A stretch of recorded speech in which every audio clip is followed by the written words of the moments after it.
I've been reading some of the more popular horror comic book titles recently, and I've been reading them straight through.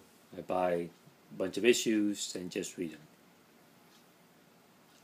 Three of those are Outcasts by Kirkman, the writer, I think, of The Walking Dead. Witches, I think better known for his Batman run. And someone I know nothing about, Williamson, Nail-Biter. Certainly the weakest of the three books is Nail-Biter, which is about a town that seems to produce a lot of serial killers. Neil Gaiman in the Sandman series did a very good story about a convention of serial killers. This is not in the same league. It's entertaining, though, but that's all it is, and very violent. I think if it probably appeals to the people who enjoy films like Saw and Hostel, which are interesting. I like them too, but they don't go beyond something like that. Witches is a little better, and it reminds me of a Stephen King type of storyline, which is not a good thing because I have trouble with Stephen King's novels. They're quite ponderous, and many of his film adaptations, the ones that he likes, I don't like, and the ones he dislikes, I like The Shining, for example, which he hates, but I think it's superb. And here you have a young girl who has a sixth sense, and the artwork is very good, but also it's extremely violent. Kirkman's Outcast is probably the most realistic of the three. We have a young man who, whoever he comes in contact with, well, those people have a bad fate. But it's a good story. And of the three, I think the writing is stronger in this one. But today I came across this, and I was wonderfully surprised. Terry Moore's Rachel Rising, Volume 1 and 2. I think over the last 20 years I've seen Terry Moore at bookstores and never paid any attention to him. And I don't know what compelled me to pick these two up. I went by one of the comic shops and I saw them, and what they told me, they didn't know anything about it. They'd never read it. And I asked some of the people that worked there, and they've never read it. All I know is that these two volumes, 1 and 2, someone had ordered them, and then I picked them up for whatever reason. So I picked them up. And they are very good and very compelling. The writing reminds me a lot of the best of Love and Rockets, which are some of the storylines are collected here. Locas Volume 1 and Locas Volume 2. And also of the television show Twin Peaks. Now, the story is not as kitschy or as quirky as Twin Peaks, and which is fine. It worked in the series. However, this story is quite remarkable. It's about a woman named Rachel who lives in a town called Manson. And, well, she's dead. She wakes up in a ditch and then proceeds to go home. And basically this is how it opens. That's not Rachel, by the way. That woman there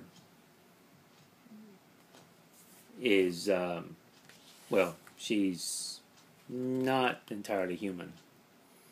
And as you see there, Rachel is in the grave. Well, a ditch. And she starts to come alive. And this woman is just watching her. And then Rachel gets up and walks away. Rachel has been killed. And she was strangled. And she quickly realizes that she's dead. Or has died and has, like Lazarus, come back to life.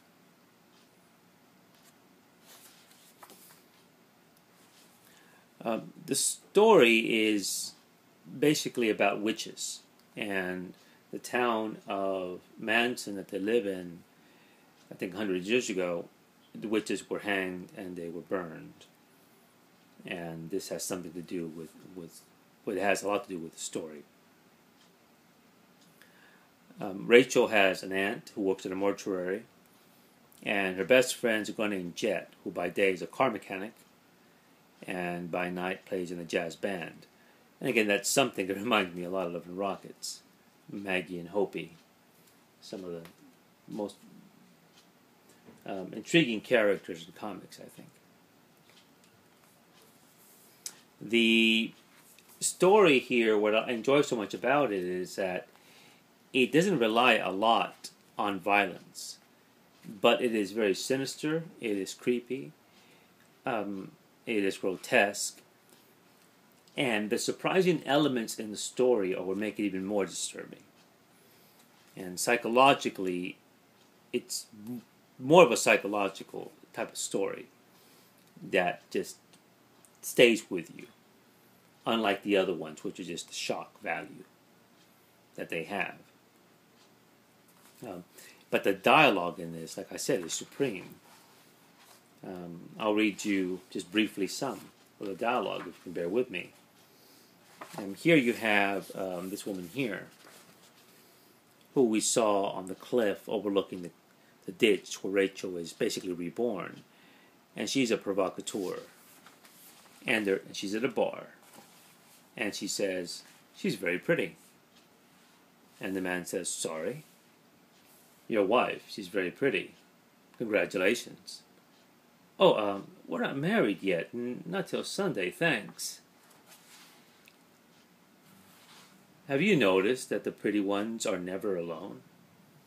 You turn your back and someone takes your place. It's hard for a beautiful woman like Natalie to stay faithful. She has so many options.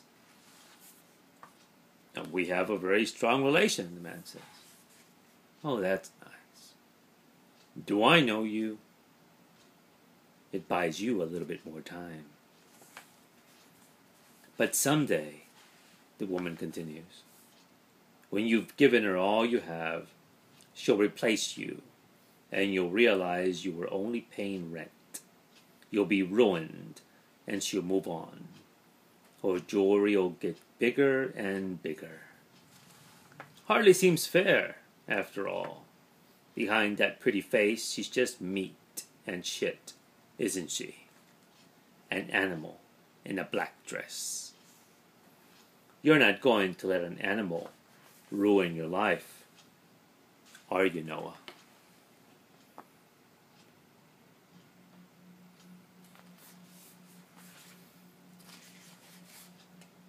The man returns to his table, and there's his fiancée. And I get the look on his face. Moore does the writing and the artwork. And I could not put this down.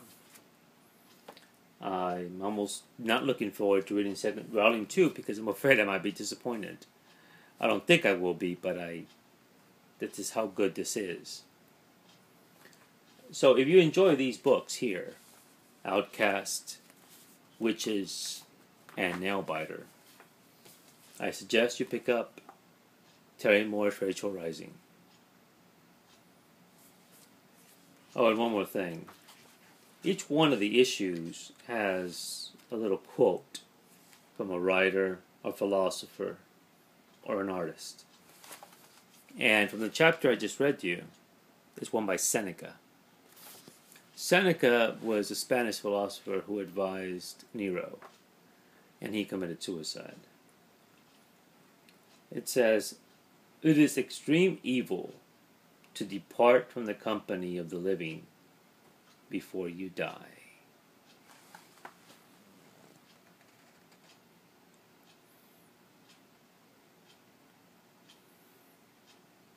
And I think Seneca knew what he spoke of. Many of the Roman emperors,